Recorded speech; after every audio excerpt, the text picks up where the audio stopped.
La leyenda del Callejón del Muerto. Doña Simonita era la partera más reconocida de Analco, Puebla, en el año 1875. En una madrugada de lluvia y neblina, la buscó don Anastasio Pliego, un hombre adinerado, propietario del mesón de Priego. En las primeras horas de aquel día, su esposa, doña Juliana Domínguez, comenzó a sentir los dolores de parto y con prisa, don Anastasio salió de su casa sin pedir a alguno de sus empleados que lo acompañara. Cuando pasaba por el antiguo callejón de Illescas, hoy Segunda de Oriente, entre Tercera y Quinta Poniente, un maleante lo alcanzó y con espada en mano le pidió que le entregara todo el oro que llevaba consigo. Digamos que lo asaltó, sin saber que su supuesta víctima era un consumado esgrimista, hábil con la espada. Más tardó el ladrón en terminar su amenaza que don Anastasio en ponerse a distancia con un salto y desenfundar su espada para contraatacar, y con un movimiento atravesar el corazón del ladrón.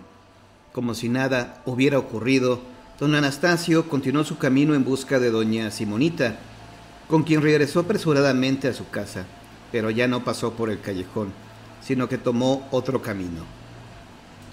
La partera llegó justo a tiempo para auxiliar a doña Juliana en la labor de parto y recibir a dos hermosos gemelos que desde ese momento se volvieron el orgullo de don Anastasio y de su esposa. Una vez que doña Simonita terminó su trabajo, el nuevo padre saldó sus honorarios y se ofreció a acompañarla de regreso a su casa. Pero esta vez, movido por la curiosidad, decidió pasar nuevamente por el callejón. El cadáver del hombre que intentó asaltarlo aún estaba ahí, en medio de un charco de sangre y un mar de gente que rumoraba y comenzaba a armar historias.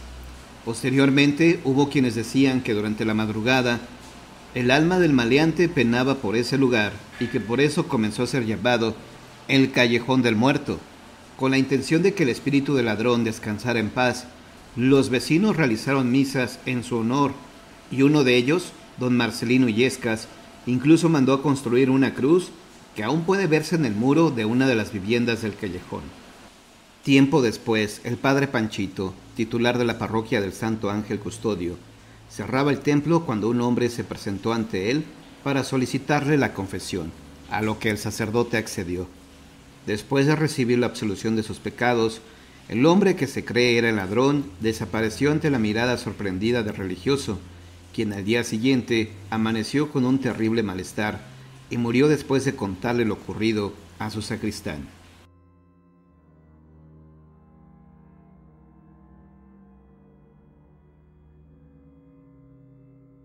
La leyenda de la mano de la reja. Hace cientos de años, en la ciudad mexicana de Morelia, vivía un hombre llamado don Juan Núñez de Castro.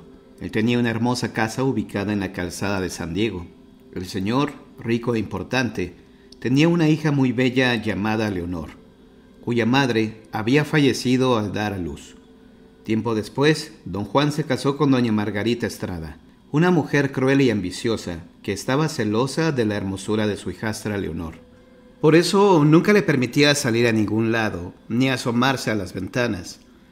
Un día Leonor salió a dar un paseo con su padre y fue vista por un noble caballero de la corte del virrey, que a primera vista se enamoró de ella. Aprovechando un momento en que la chica se encontraba a solas, se acercó a ella, se presentó y le dijo que quería cortejarla.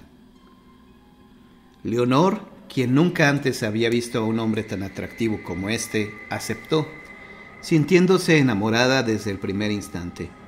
A partir de ese momento, los enamorados se reunían en secreto en la ventana de la habitación de Leonor.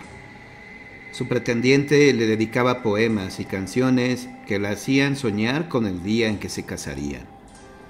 Una de aquellas noches, la madrastra de Leonor le sorprendió hablando con el caballero y se sintió furiosa. La obligó entonces a bajar al sótano, donde la dejaría encerrada, aprovechando la ausencia de su padre, que se encontraba en un largo viaje de negocios.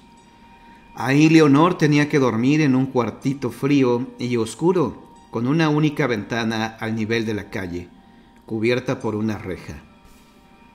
Como los empleados del hogar tenían prohibido llevarle de comer, la pobre muchacha sacaba su mano por la reja, implorando a las personas que pasaban que le dieran un bocado. Al principio, esto asustó mucho a la gente, que comenzó a hacer correr toda clase de rumores sobre la mano que aparecía desde el sótano. Pero doña Margarita, tan astuta como de costumbre, se encargó de desmentirlos todos. Y así pasaron largos días. El pretendiente de Leonor, al no verla aparecer por su ventana, se desesperó pensando que algo le había sucedido. Trató de averiguar qué había sido de ella, pero nadie podía darle razón de su amada. Por fin, don Juan regresó de su viaje y el caballero acudió a él para preguntarle por su hija. Con un mal presentimiento, él le pidió que lo acompañara a su casa, y cuando encontraron a Leonor, ya era demasiado tarde. La pobre había muerto en el sótano de hambre y frío.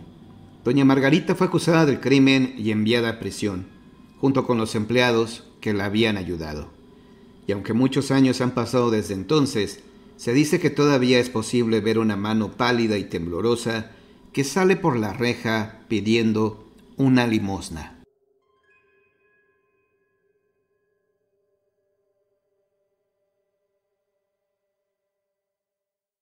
La dama tapada. Según cuenta la leyenda, alrededor del año 1700 empezó a aparecerse por las calles solitarias de Guayaquil una dama vestida elegantemente de la época y ataviada de una sombrilla. Además llevaba un velo que no dejaba ver su cara. Esta dama en cuestión desprendía un olor muy agradable, más que el de cualquier otra mujer. Se dedicaba a recorrer de 12 de la noche a 4 de la mañana las vacías y solitarias calles de la ciudad. Cuando se encontraba con algún borracho o con algún hombre apuesto que caminaba a altas horas de la madrugada, se cruzaba con ellos y con su olor los hipnotizaba. Estos iban detrás de ella hasta que salían de la ciudad y estaban en algún lugar solitario. Entonces la dama tapada se pondría frente a su víctima. Se levantaría el velo y dejaría ver cómo su rostro es el de un cadáver putrefacto, con 2 ojos centelleantes, como si las mismas llamas del infierno se reflejaran en ellos.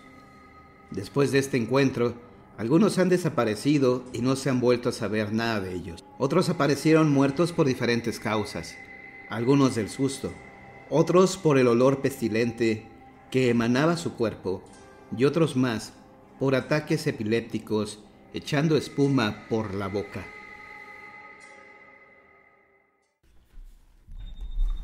Ojos rojos.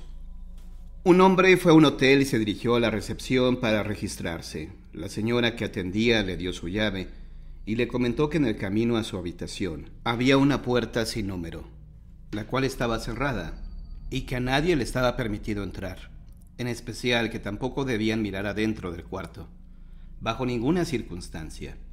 El sujeto siguió las órdenes de la recepcionista y se fue directo a su habitación.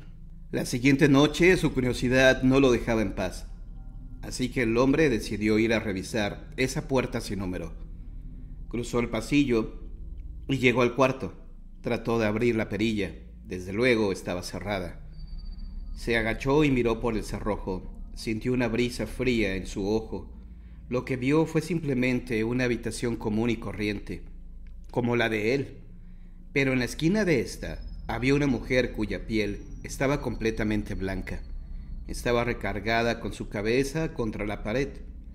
El tipo se confundió un poco. Estuvo a punto de tocar, pero decidió no hacerlo. Esta decisión salvó su vida. Se retiró y volvió a su cuarto. Al día siguiente volvió a la puerta sin número y volvió a mirar por la rendija de la perilla. Esta vez solo veía rojo. No podía hacer más que ver solo un color rojo que no se movía. Pensó que tal vez la gente del cuarto lo había descubierto y que probablemente había tapado la mirilla del otro lado con algo rojo. Para este punto, el sujeto fue con la señora a preguntarle y calmar su curiosidad. Ella suspiró y preguntó: ¿miraste por la mirilla de la puerta? Él le contestó que sí, a lo que ella le comentó: supongo que puedo contarte la historia. Hace tiempo un hombre asesinó a su esposa en esa habitación y desde entonces el espíritu de esa mujer merodea ese lugar. Pero esta gente no era ordinaria. Tenía la particularidad de que su piel era completamente blanca. Lo único que resaltaba era que sus ojos eran rojos.